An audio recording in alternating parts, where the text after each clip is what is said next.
¿Qué tal? Buenos días. Ya tenemos nueva ley de probidad, pero combate el enriquecimiento ilícito. De eso hablamos hoy en República.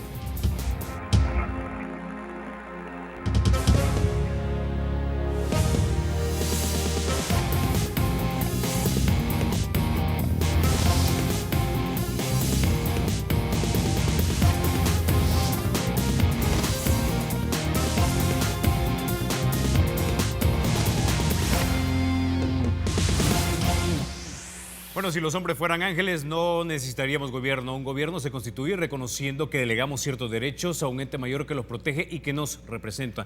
Pero con ese poder llega la seducción para algunos de utilizarlo para usurpar derechos o para apropiarse de la riqueza del soberano, del pueblo. Por eso, en una república hay leyes que delimitan el funcionamiento del Estado, que limitan el poder y que norman, regulan o prohíben. Son particularmente duras con los funcionarios, o deberían serlo. La ley de probidad es una de ellas. Su palabra clave es probidad. Esto significa moralidad, integridad y honradez en las acciones. Como los hombres no somos ángeles, esta ley busca forzar a que los funcionarios sean morales, íntegros y honrados. El presidente Sánchez Serén firmó rápidamente el proyecto de ley de probidad aprobado en la Asamblea el año pasado, justo cuando íbamos a celebrar la Navidad. Una ley criticada por algunos por carecer de fuerza, otros dicen que es inconstitucional y otros vehementemente dicen que es un fraude. Para hablar de este tema, ya nos acompañan esta mañana Claudia Umaña de Araujo. Ella es miembro del grupo gestor del anteproyecto de la ley de probidad. También nos acompaña Javier Castro. Él es también miembro del grupo de la ley de probidad, gestor de la ley de probidad. Y también nos acompaña Javier Argueta, director legal de la ANEP. Bienvenidos a República. Bueno, ¿en dónde está el problema con esta ley, Claudia? Bueno, primero que nada, muchísimas gracias y feliz año a todos. Este es un año que empieza con un sabor un poco amargo, porque desde la sociedad civil trabajamos durante más de 2 años en preparar un anteproyecto de ley que cumpliera los más altos estándares internacionales y que además, por supuesto, se adaptara a la Constitución de la República, porque la ley actual es preconstitucional, más bien está muy influenciada por la Constitución de 1950. Lo que le queremos, digamos, compartir a todas las personas que nos están viendo y escuchando esta mañana es que el producto que salió de la Asamblea Legislativa después de 56 años que esperábamos que saliera una ley para estos tiempos, salió peor que lo que teníamos. ¿Y por qué te decimos esto? Porque básicamente se eliminó un mecanismo que existía de tener un juicio para poder probar el enriquecimiento ilícito dentro del ámbito judicial y en un ámbito civil. Y esto lo quiero separar de los que piensan que hay otras leyes que van a poder venir a complementar esta. Y sí lo hay, pero desde otro ángulo. Nuestra preocupación es que a veces cuando se ve que algo empieza a funcionar, se trunca. Y ese es el problema con la lucha contra la corrupción. Cuando uno le pone luz a una situación en donde siempre el poder se ha acomodado a trabajar en la sombra, encuentra subterfugios, y en este caso ha sido un subterfugio legal de crear una nueva legislación que simula ser una ley moderna, pero no lo es. Más bien, esta ley, si se conserva tal como está, va a impedir las investigaciones que la sección de probidad tan vehementemente ha empezado a impulsar y que la Corte Suprema de Justicia, particularmente la Corte en pleno ahora, ha decidido mandar a un juicio a la Cámara de lo Civil. Así que tenemos una situación de simulación en donde parece que vamos avanzando, pero en el fondo estamos retrocediendo. Y esa es la preocupación que como equipo gestor tenemos, que trabajamos por una buena ley y salió una ley de simulación de probidad. Ok, bueno, quizá para que mucha gente nos entienda, la sección de probidad forma parte de lo que algunos llaman el sistema de transparencia del Estado, junto con el Tribunal de Ética Gubernamental, el Instituto de Acceso a la Información Pública, la Corte de Cuentas. Ahora, yo recuerdo en un programa anterior, Javier, que ustedes nos relataban que se habían reunido con todos y cada uno de los grupos parlamentarios y que eso fue a lo largo de los meses. Entonces, ¿cómo pudo haber salido una ley de este tipo cuando ustedes ya habían reunido con ellos y intuyo habían llegado a cierto nivel de consenso? En efecto, Carlos, el trabajo que ha hecho el equipo gestor de cara a discutir la importancia de tener una nueva ley de probidad, todo el trabajo que se hizo consultando los mejores modelos, las mejores prácticas internacionales en materia de probidad. Este fue un trabajo amplio que tomó más de 2 años, un esfuerzo muy participativo en el que estuvieron distintas instituciones del Estado. Y en efecto fue con la misma Asamblea Legislativa en la que se tuvieron distintas actividades, tanto actividades que nosotros los invitamos para discutir, como acudiendo a la misma Comisión de Legislación por parte del equipo gestor y plantear nuestros puntos. Nosotros, en el proyecto que trabajó el equipo gestor, lo que procurábamos era tener una ley con herramientas efectivas. Pues ciertamente la ley de 1959 está desfasada, está obsoleta, tiene multas de 100 colones. Definitivamente que había que actualizarla y fortalecerla. Lo que no queríamos era debilitarla. Fíjate que nosotros decíamos, miren, lo que no queremos es que tengamos una ley solo para decir, tengo el requisito, lo cumplí, ya aprobé una nueva ley, sino que queríamos una ley que de verdad venga a cambiar las cosas. Y entonces, digamos que este es un tema sumamente discutido. Y fíjate que la Asamblea Legislativa tenía ya su proyecto. Nosotros desde hace mucho tiempo advertimos que nos preocupaba el proyecto de la Asamblea Legislativa, puesto que no cumplía nuestras expectativas y lo mirábamos sumamente débil. Lo advertimos. Nunca nos imaginamos que fuera a pasar lo que han hecho de hacer desaparecer el juicio civil de enriquecimiento ilícito. No creíamos que eso fuera a suceder, pero ya en los primeros días de diciembre, cuando tomó fuerza la discusión en la Asamblea Legislativa, vimos algunas cosas que encendieron todas las alarmas, ¿verdad? Se empezaba a mencionar esto, luego el tema de la presunción, querían eliminar también el periodo para que la sección de probidad pudiera investigar y una serie de cosas que nos dieron mucha preocupación hasta que vimos el desenlace en la plenaria última del año a donde se aprueba esta ley. Entonces realmente es un tema bastante discutido y como dice Claudia, también coincide con el hecho de que luego de 56 años, porque ya la ley ya la derogaron con la ley de probidad, ya con 56 años se estaban iniciando los 2 primeros casos de juicios civiles de enriquecimiento ilícito. O sea, tuvieron que pasar 56 años para que esto se diera. Y al mismo tiempo vemos que aparece esta reacción de la Asamblea. Y esto, para que lo entiendan las personas que nos están viendo esta mañana, es simplemente quitarle esa potestad a la Corte Suprema de Justicia que se origina en la Constitución, de ordenar estos juicios civiles de enriquecimiento ilícito que antes no se habían dado con la ley obsoleta y sí estaban contemplados. Entonces ahora lo que hacen es detener, para que ya no existan ese tipo de procesos, y creemos que ese es uno de los objetivos que ha perseguido la ley de probidad. Y en eso consiste el tema de lo que el equipo gestor ha venido señalando. Y por eso es que le estábamos pidiendo, justo al día siguiente de que se aprobó esta ley, al presidente de la República de que vetara por inconstitucional la ley de probidad, porque en efecto lo es, al querer omitir este juicio civil que tiene base constitucional. Ok, ahora, señor Argueta, para que vayamos por partes, ¿por qué la ley de 1959 era obsoleta, aparte de las multas? ¿Y en qué leyes o de acuerdo a qué requisitos ustedes redactaron este anteproyecto que esperaba que fuera el que se aprobara?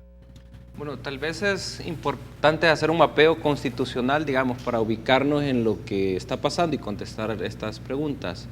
La Corte Suprema de Justicia, después de varias décadas, estos juicios por enriquecimiento ilícito que está realizando, existe un procedimiento administrativo donde la sección de probidad hace una investigación. Si, por ejemplo, Javier Argueta entra como funcionario público y yo tengo $500,000, digamos, y tengo que tener $1 millón al salir, pero de repente tengo 5.3 millones, ese exceso que tengo de $4 millones es la presunción de enriquecimiento ilícito. Eso es lo que hace la Corte Suprema de Justicia. Esto es importante porque es la Corte Suprema de Justicia la que la Constitución designa para esto. Esto lo hace pidiendo a los bancos, pidiendo a Hacienda de dónde ha venido el dinero, y cuando yo no puedo justificar, entonces la Corte presume por Constitución y por ley de 1959 que hay enriquecimiento. Eso expediente lo que hace es, y le ordena a la Constitución, mandarlo a una Cámara de lo Civil para que la Cámara de lo Civil determine si existe enriquecimiento ilícito. Esto es importante señalarlo porque es un tema que después de que la Cámara de Civil determine que hay enriquecimiento ilícito, ordena que se restituya todo ese dinero apropiado ilícitamente al Estado. Y la Cámara tiene la potestad de enviarlo a la Fiscalía General de la República. ¿Qué es lo que ha pasado con la ley? La Constitución de la República ordena esa restitución y esa restitución hoy ya no aparece en la nueva ley de probidad. Ese juicio por enriquecimiento ilícito que después de que ve los expedientes la Corte y lo manda a la Cámara también es eliminado básicamente. Nosotros lo que queríamos, y por eso estábamos preparando un documento incluso para tener la visión constitucional de la ley anterior. Lo que queríamos es lo que la sala le llama la actualización normativa. Esto es que la ley de 1959 ya no respondía al combate a la corrupción y con todo eso la Corte Suprema de Justicia ha estado elaborando expedientes y mandándolos a la Cámara. Pero el constituyente en el texto, digamos, solo se quedó en que se va a presentar, por ejemplo, la declaración de patrimonio al inicio y al final. Sin embargo, la finalidad va más allá. La finalidad va en que se investigue, por ejemplo, en medio de la función pública, en que se regulen los conflictos de interés, en que se amplíe en un determinado momento lo que los ciudadanos le llamamos los testaferros, es decir, yo tengo $1 millón, pero lo que quiero es que mi amigo que tiene una empresa, a él estoy pasando el dinero y él, por ejemplo, cuando yo salgo de funcionario público, quizás me presta una casa para que yo viva, por decir algo, o quizás me presta los vehículos, pero ese enriquecimiento que tiene mi amigo, todo ese dinero yo lo saqué de la hacienda pública. Cuando nosotros, como grupo gestor, presentamos la ley, lo que pretendíamos era actualizar la ley de 1959. Es decir, la ley de 1959, por ejemplo, no contemplaba de que yo básicamente utilizara a mi amigo para ocultar mi enriquecimiento. Hay elementos que no contemplaba, por ejemplo, como este tema del amigo, había un tema de conflictos de interés, las multas eran de $50, creo, el tope.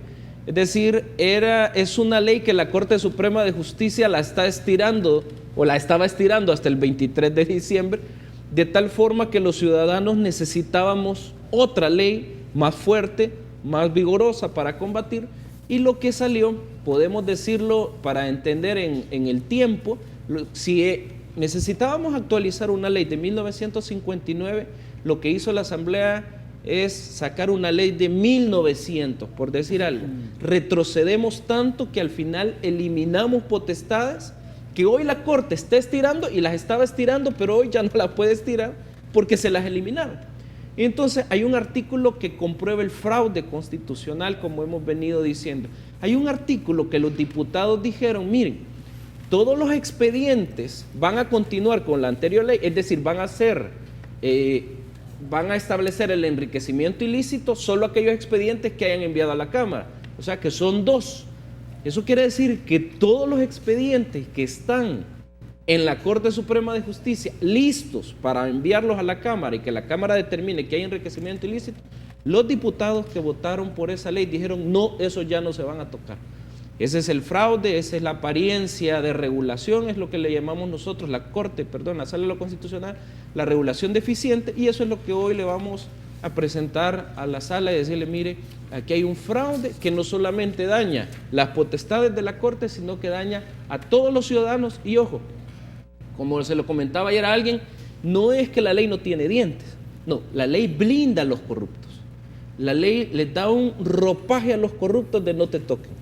Por eso es que te menciono, si es de compararlo, hemos retrocedido hasta 1900. Ok, bueno, vamos a ahondar en esos conceptos cuando regresemos de la pausa, pero sí me interesa entender esto y también saber de quiénes son esos expedientes que supuestamente ya no se van a enviar. Ya volvemos.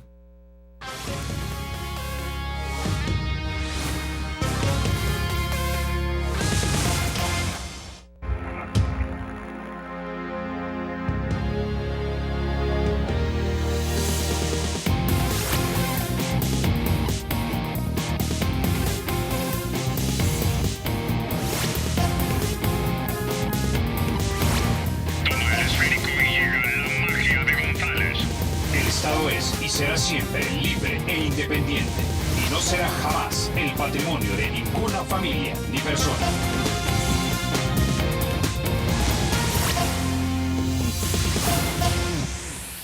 Bueno, señor Castro, quisiera comenzar preguntándole lo siguiente. El pasado lunes estuvo con nosotros don Eugenio Chicas, el secretario de Comunicaciones de la Presidencia. Cuando le preguntamos acerca de esta ley, nos decía que todavía lo estaban analizando en el Departamento Jurídico de la Presidencia. Por la tarde esto aparentemente quedó desfasado y aludió una especie de descomunicación dentro de la Presidencia, y se sabe que entonces sí se firmó la ley allá por el 23 de diciembre. La pregunta es que esto tomó solamente una semana de tiempo.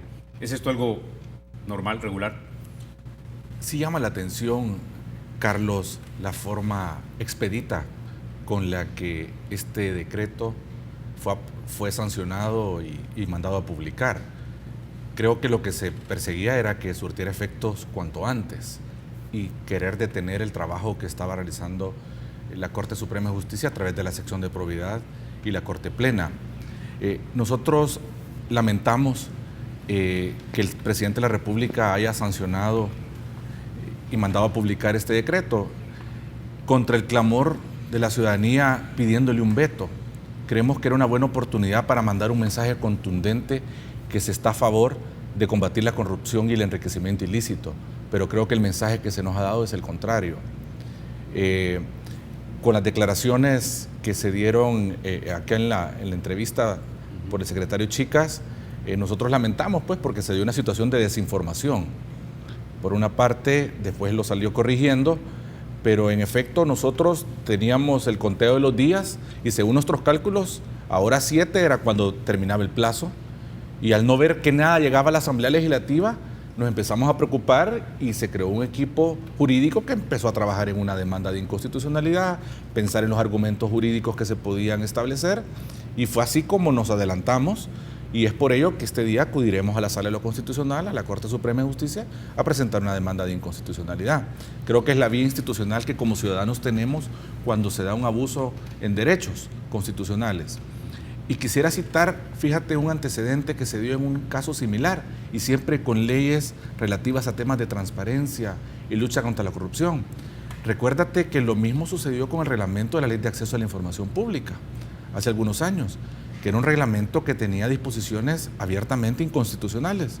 Y entonces en ese momento, miembros del grupo promotor de la Ley de Acceso a la Información Pública se acudió a la Sala de lo Constitucional, se interpuso una demanda con los argumentos jurídicos y al final la Sala de lo Constitucional dio la razón diciendo que era inconstitucional el reglamento y que este reglamento lo que venía a hacer era a debilitar la ley.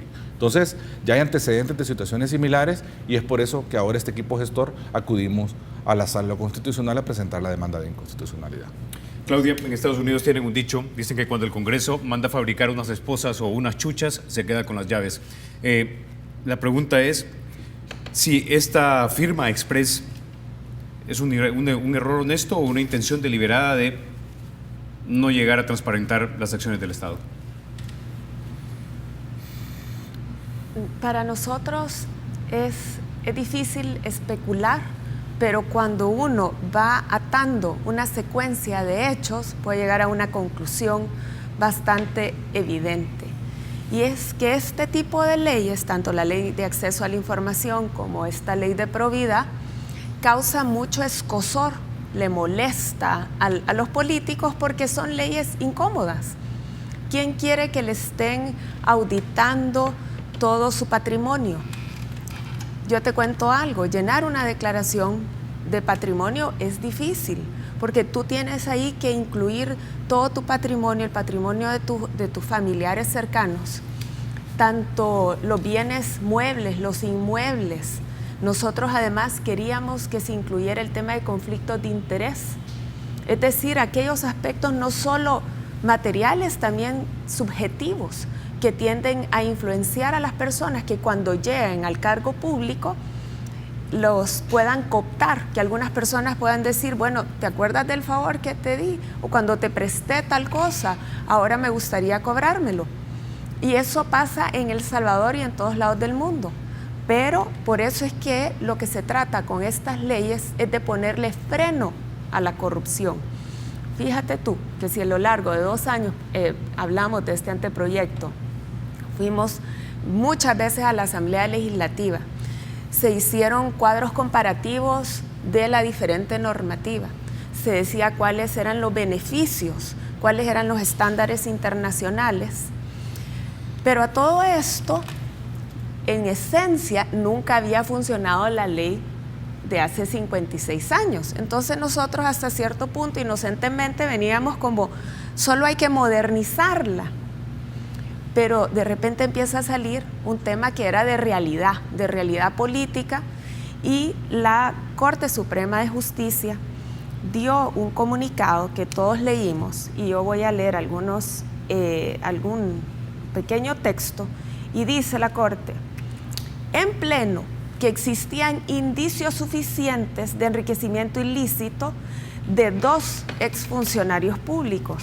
Bueno, uno es funcionario, el otro no, ¿verdad? Uno que es el señor Leonel Antonio Flores y también el diputado Cardosa. Entonces, como nunca se había utilizado la ley, de repente la Corte en pleno manda estos casos a la Cámara de lo Civil, ahí cambió la cosa. Lo que era una discusión conceptual en la Asamblea Legislativa se volvió una realidad con nombres y apellidos. Eso es lo que cambió el ambiente político, que empezó a poner muy nerviosos a ciertas personas, porque por otros lados, más por información periodística, nos dimos cuenta que precisamente en la sección de probidad se estaban haciendo investigaciones de, entiendo yo, de al menos otros 15 casos.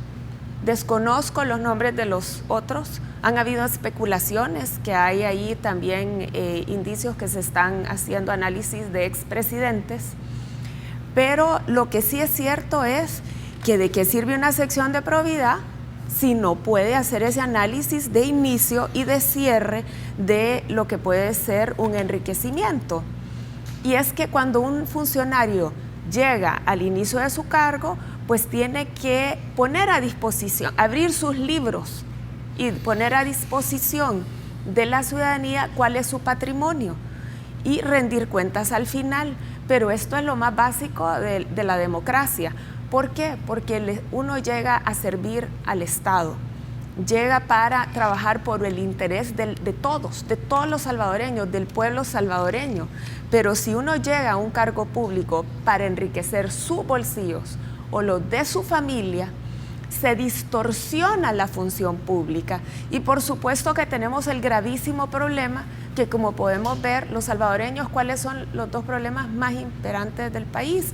El tema de la seguridad ciudadana, el tema de la falta de crecimiento económico y de oportunidades laborales.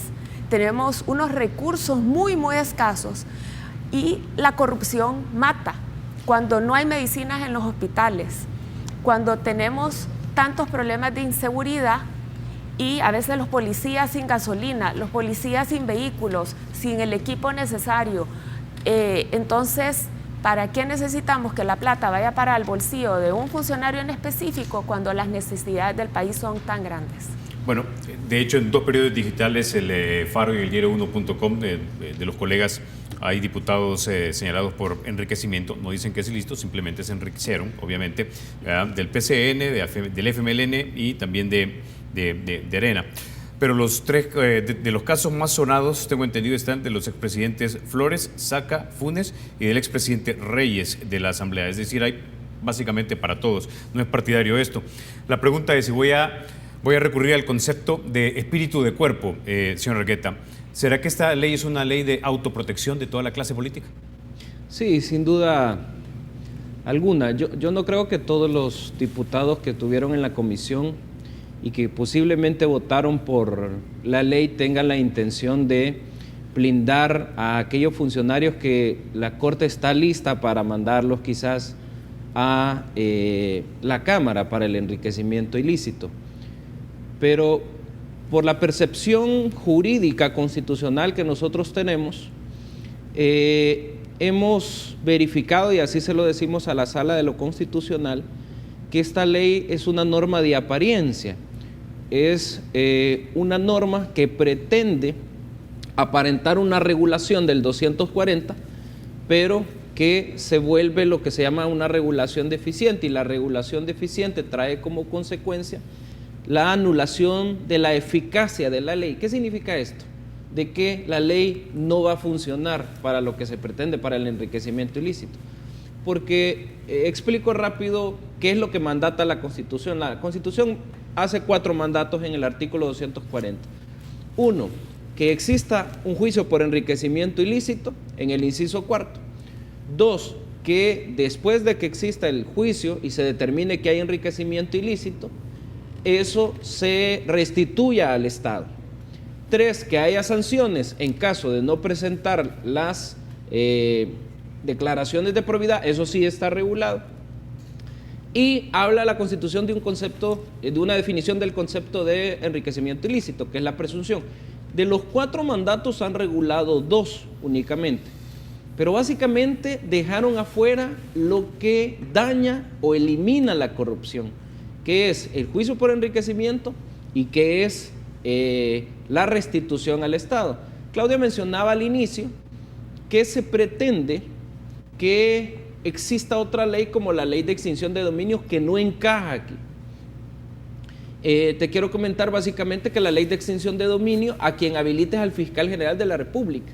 Y mira, nosotros nos sentimos indignados cuando leemos un artículo, creo que es el 43, que a la sala de lo civil, porque muchos hemos andado, digamos, mencionando la sala de lo civil, pero el fraude no está en la sala de lo civil, o que le den la competencia, que es otro elemento también a discusión. Pero dice el artículo que la sala de lo civil, al tener indicios, dará un aviso.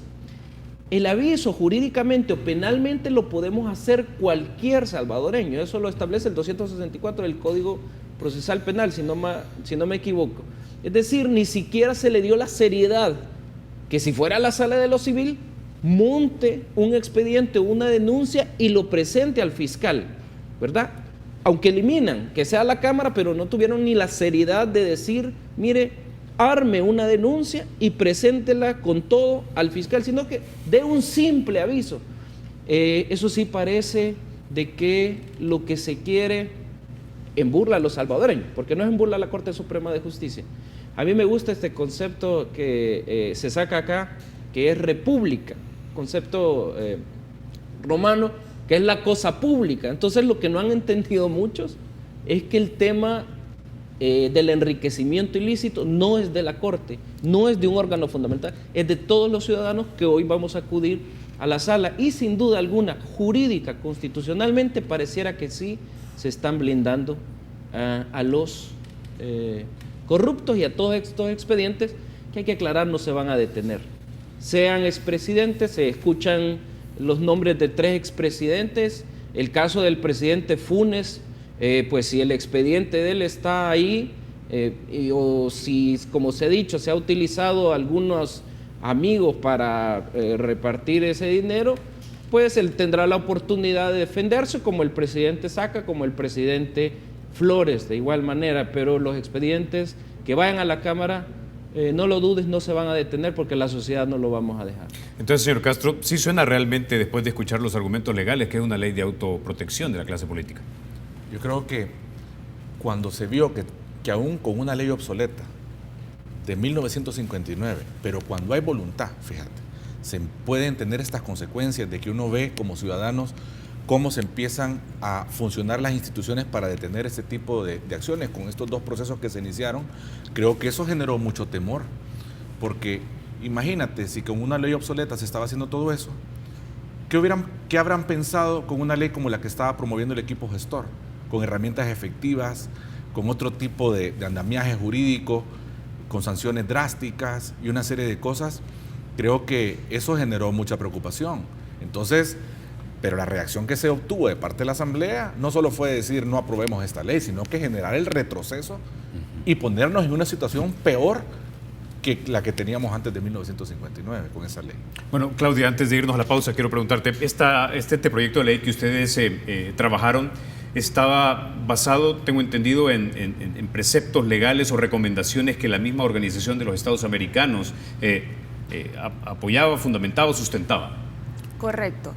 Tanto Naciones Unidas, porque tiene que ver con la Convención Internacional contra la Corrupción, la Convención Interamericana de la OEA que tú mencionas. Ahí hay un mecanismo de seguimiento que a todos los países del mundo que han firmado estos convenios también, digamos que adquieren una serie de compromisos de ir haciendo las mejores prácticas para implementar estos tratados internacionales que, como vemos, es un flagelo de la humanidad. O sea, no es que solo pasa aquí. Por eso es cuando íbamos a la asamblea, eso es lo que le decíamos a los señores diputados, que comprendíamos que este tema es parte de todo un cuerpo jurídico internacional que tiene un respaldo tanto a nivel nacional con convenciones que básicamente desde los años 90 empezamos a firmar. Por otra parte, la misma Corte Interamericana de Derechos Humanos ha venido desarrollando una serie de jurisprudencia que va hacia el respeto de los derechos fundamentales de todos los ciudadanos de los diferentes países.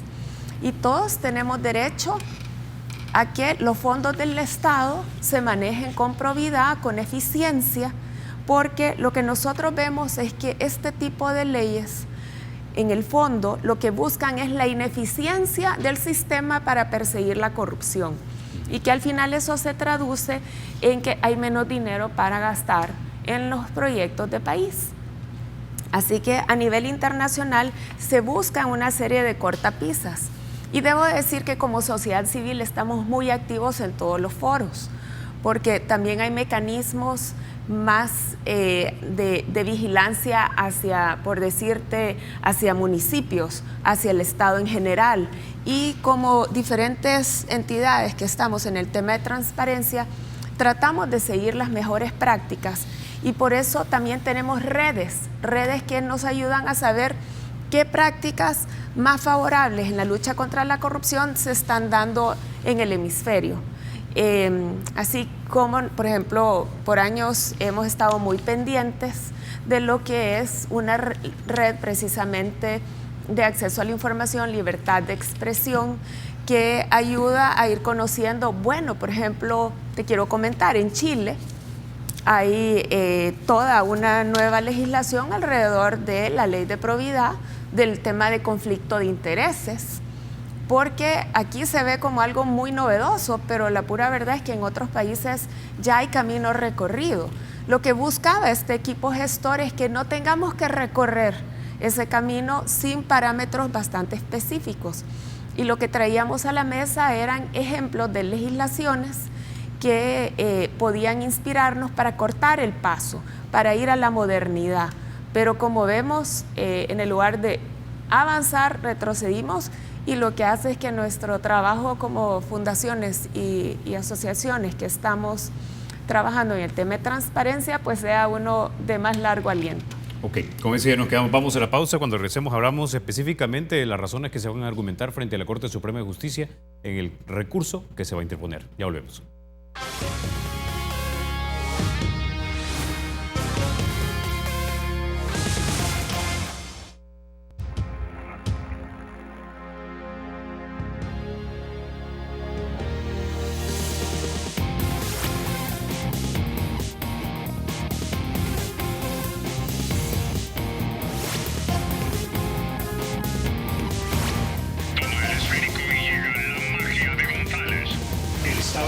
Será siempre libre e independiente y no será jamás el patrimonio de ninguna familia ni persona.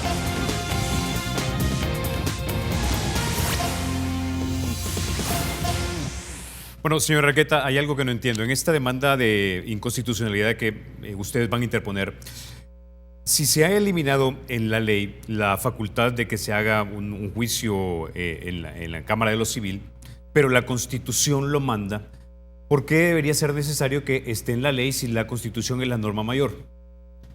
Lo que se dice es que como las constituciones a nivel mundial, no solo la nuestra, tienen regulaciones abstractas, generales. Por ejemplo, se dice el derecho de la igualdad, ¿verdad? Por ejemplo, se ha dicho el derecho a libertad, pero los legisladores secundarios o los legisladores constituidos que se les llama, deben de dotar de contenido esos derechos. Por ejemplo, en materia procesal deben de dotar de contenido el derecho de igualdad. Así sucede con el artículo 240. El artículo 240 da los 4 mandatos, pero no puede quedarse a una simple regulación o abstracta, sino que la Constitución, de hecho, lo dice 3 veces. Habrá una ley, dice. De hecho, para el juicio lo dice, habrá un juicio para resarcirlo. En 1950, y lo confirma en 1983, la Asamblea Constituyente, cuando crean la Constitución, se define que es un juicio civil, aparte del penal, que es lo que han eliminado hoy. Entonces, nosotros el planteamiento en la demanda que hacemos, llevamos una estructura de 4 capítulos, podemos decir, uno donde hablamos de la protección de los derechos fundamentales en general. De los derechos fundamentales hablamos los mandatos de tutela, esto es los mandatos de protección que tiene la Constitución y que está obligado el legislador. De ahí hablamos de una figura que se llama márgenes estructurales de actuación, los límites, los mínimos, las obligaciones que tiene el legislador. De ahí nos pasamos a lo que se llama omisión legislativa, y ahí vamos entrando en las violaciones, y hay una figura que se llama la omisión legislativa parcial. Ahí le vamos diciendo a la Sala de lo Constitucional, adrede y convirtiéndose en fraude, no quisieron determinar o regular o dotar de contenido la potestad, ojo, Carlos, que directamente le da la Constitución a la Corte Suprema de Justicia. Porque aquí no es de interpretación que la Corte Suprema de Justicia va a tener una potestad de investigar casos. Aquí no es de interpretación, como suele suceder en materia constitucional, que uno va a interpretar que debe haber un juicio. No, aquí expresamente la Constitución dice, habrá un resarcimiento, a la Corte Suprema de Justicia será, y habrá un juicio por enriquecimiento. Entonces, eso expresamente lo dice la Constitución, pero lastimosamente, expresamente lo eliminaron. Entonces, aquí puede haber otros mecanismos que la Corte debe de aplicar directamente la Constitución, si no hubiera una demanda, o que inaplique aquellos artículos que dicen que ya no van a seguir conociendo. Yo te quiero comentar, nosotros le hacemos un planteamiento a la Sala de lo Constitucional de que se violan tratados internacionales también, se viola la Convención Interamericana contra la Corrupción y la Convención de las Naciones Unidas contra la Corrupción. De hecho, te comento que estamos analizando también, nosotros sabemos que la Sala va a tutelar, no lo dudamos, es una Sala de lo Constitucional que ha defendido libertad, ha defendido la República, pero también estamos estudiando la posibilidad de ir al mecanismo que tiene la OEA, que es el MECECIC, para ir a decirle, mire, El Salvador está incumpliendo las obligaciones que fueron a decir que se iban a cumplir, porque vamos a ver, esto tiene desde antes del 2000, y El Salvador, los gobiernos salvadoreños de Arena y estos gobiernos del partido de FMLN han ido a decir, nosotros estamos cumpliendo con la probidad, nosotros estamos cumpliendo con el combate a la corrupción. Y lo que vemos aquí en lo interno, en el derecho interno, es que contrario de estar cumpliendo, ni se tiene la intención, sino que se está eliminando. Entonces estamos viendo posibilidades internacionales que como sociedad civil también hagamos esas denuncias internacionales. Obviamente no solo por los rankings de corrupción, sino también que los organismos, los países que nos dan la cooperación estén alerta que aquí lo que se está haciendo es retrocediendo. Pero básicamente en la demanda de inconstitucionalidad, como un último punto, nosotros le justificamos a la Sala de lo Constitucional una medida cautelar, y es la suspensión de toda la ley.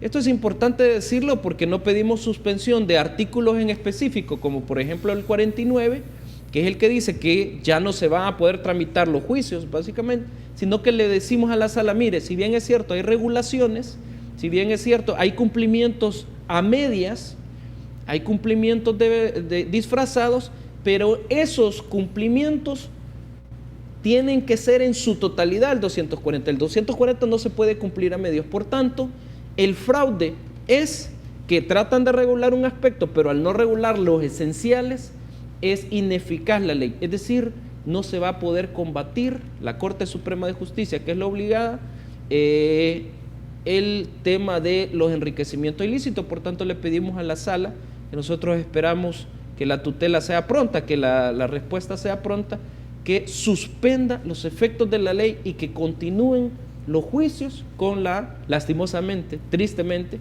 con la ley que queríamos actualizar. Fíjate hasta dónde hemos llegado. Ahora, señor Castro, en la propuesta de ley, digamos que ustedes trabajaron, estaba también contemplada la acción penal. Sí, o sea, en el caso, aquí tenemos varias acciones. Tenemos la acción, digamos, de sanción administrativa, que es la que interpone en nuestro proyecto. Queríamos que fuera una dirección de probidad fortalecida, que interpone sanciones por no presentar una declaración, por presentarla tarde, porque sea incompleta o inexacta, etcétera. Y también estaba contemplada la facultad de informar a la Fiscalía en el caso de que se esté ante un cometimiento de algún ilícito penal. Esa facultad se conserva y en la ley actual también. El punto acá es que están eliminando la facultad que tiene la Corte Suprema de Justicia de ordenar el inicio de estos juicios de enriquecimiento ilícito ante indicios que puedan existir de enriquecimiento ilícito a costa del Estado. Eso es el problema, es lo que se está eliminando en el proyecto, en la ley aprobada por la Asamblea Legislativa, y es precisamente lo que nosotros nos mueve a llegar a la Sala de lo Constitucional, pues claramente hay una violación a la Constitución al querer eliminar esa facultad que se origina en la Constitución. Bueno, y tal vez esto, Claudia, y para darte la última palabra, no es pertinente específicamente al tema, sin embargo está relacionado en la encuesta de la UCA ayer, aproximadamente un 47,1%, si mal no recuerdo, estarían a favor de la entrada de una CICIES a El Salvador. Da la impresión que con este tipo de movimientos en la Asamblea Legislativa, al no tener claro nosotros si esta ley efectivamente va o no va a contribuir a la reducción de la corrupción, como que este porcentaje del 47 podría crecer. Bueno, creo que ante el desánimo de ver que la institucionalidad no logra los objetivos, tiene que ver con una valoración de cómo rinden las instituciones, es que dentro de la ciudadanía puede existir precisamente, bueno, y si no somos capaces como país, dentro de los frenos y contrapesos, resolver el problema, pues entonces busquemos ayuda internacional, y me parece razonable, pero ahí siempre en el sentido que sea para apoyar a la institucionalidad nacional, no que la venga, digamos, a suplantar. Y te lo digo porque todos estos apoyos al final del día son temporales. Lo que funciona en una república es que las instituciones nacionales sean las fuertes. Un poco para aclarar, porque yo creo que para el ciudadano es difícil entender todo esto y dicen, ay, te aseguro que hay algunos que dicen, eso es de abogados, ¿verdad? Pero entender que para que las cosas funcionen en una república tienen que haber entidades que se estén como autovigilando. ¿Qué es lo que ha pasado aquí? En el combate a la corrupción tienes a la Corte Suprema de Justicia y la Fiscalía, además de entidades del Ejecutivo que pueden colaborar, y ni voy a hablar de la Corte de Cuentas, que tiene que hacer lo propio, y el Tribunal de Ética, pero particularmente la CICIES vendría a apoyar el trabajo de la Fiscalía, pero ese trabajo se tiene que volcar hacia los tribunales, porque es para elaborar buenos expedientes. Hay como mucha especialización alrededor de analizar declaraciones patrimoniales. Eso no es fácil, porque cada vez las personas, si logran obtener dineros ilícitos de corrupción, pues tienden a tener mecanismos para poder esconderlos. Así que, ¿cómo se puede hacer para fortalecer las capacidades nacionales? Claramente ahora tenemos a un nuevo fiscal general de la República. Este es el personaje más importante en este momento para la lucha contra la corrupción, individualmente considerado. Él y el fiscal adjunto son los que podrían dar en este país, ahora que ya están juramentados, un golpe de timón. Porque quiera que no, en el ámbito judicial, con lo que ha pasado de esta ley, pues aquí estamos la sociedad civil solicitando, como dice Javier, un sinsentido. Mire, vuélvame a aplicar la ley de hace 56 años, aunque sea, pues, ¿verdad? Pero eso no, en lo que todo esto se arregla, también hay una oportunidad para que el fiscal general explique cuál va a ser su metodología. Debemos reconocer que este nuevo fiscal fue uno de los precursores de la unidad que investiga corrupción adentro de la Fiscalía. Así que por ahí debe de existir también algunos planes que nos encantará como ciudadanía conocer para que se puedan impulsar casos, porque digamos de que hay herramientas importantes adentro de la Fiscalía. Y si vemos que eso no, digamos, no rinde los frutos o de verdad él llega a encontrar que la debilidad institucional en la Fiscalía es demasiado grande, ahí sí valdría la pena pedir ayuda. Y las CICIES, en el caso de El Salvador, pues si se necesita también hay que pedir ayuda internacional, no hay que tener miedo a pedir ayuda, no es un acto de vulnerabilidad ni de debilidad pedir ayuda, sino que es un acto de realismo. A este país le hace falta ya entrar en una nueva situación de respeto a las instituciones y las leyes y al Estado de Derecho. Y si necesitamos apoyos internacionales, pidámoslos. No va a ser la primera vez. Veamos todo el apoyo que recibimos justo para firmar los acuerdos de paz y en la etapa posterior. Así que debemos de reconocer las debilidades y trabajar de manera colectiva, dejar que las instituciones hagan lo propio y si vemos que no es suficiente, pues aquí también, como decíamos, como equipo gestor, estamos dispuestos a apoyar con dar ideas, seguir haciendo este tipo de ejercicios que hicimos con esta ley. Esta ley lo que tuvo es que tenía el apoyo de la sociedad civil porque habíamos analizado las mejores prácticas internacionales. Son aportes de buena fe que se le presentan a las instituciones, pero lo que debemos ya de transitar es de la teoría a la práctica y que los juicios caminen y que hayan consecuencias para cuando hay corrupción, pues que hayan consecuencias y que no importa que si es de un partido político o el otro, porque aquí lo que importa es que desde hace algunos años nos dimos cuenta los salvadoreños que en una república, en una democracia hay alternancia. Pasaron 20 años Arena, después ahora ya van para 10 el FMLN y después van a haber otros partidos. Pero no importa cuál esté, lo que importa es que los funcionarios rindan cuentas, sean honestos y que el país se vaya mejorando y desarrollando. Bueno, se nos acabó el tiempo. No me resta más que agradecerles que hayan estado ustedes esta mañana aquí en República. Gracias. Bueno, amigos, en una república los funcionarios tienen el poder delegado. Los funcionarios nos responden a todos. Y para eso también necesitamos instrumentos legales que sean efectivos, precisamente para que nos rindan cuentas. Dicho esto, recuerden, la república es de todos y hay que cuidarla.